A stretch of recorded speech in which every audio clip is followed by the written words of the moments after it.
আসসালামু আলাইকুম। মাদ্রাসা শিক্ষকদের উৎসব ভাতার চেক ছাড়। বিস্তারিত দেখুন রিপোর্টে।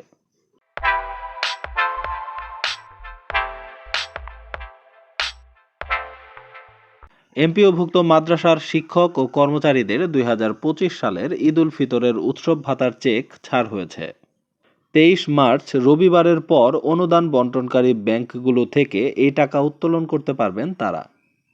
মাদ্রাসা শিক্ষা অধিদপ্তর থেকে বিষয়টি জানিয়ে বিজ্ঞপ্তি জারি করা হয়েছে।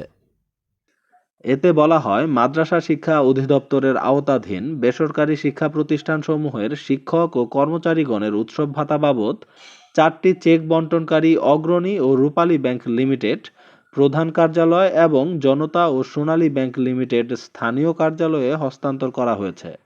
শিক্ষক ও কর্মচারীগণ ২৩ মার্চের পর সংশ্লিষ্ট ব্যাংক থেকে উৎসব ভাতা উত্তোলন করতে পারবেন।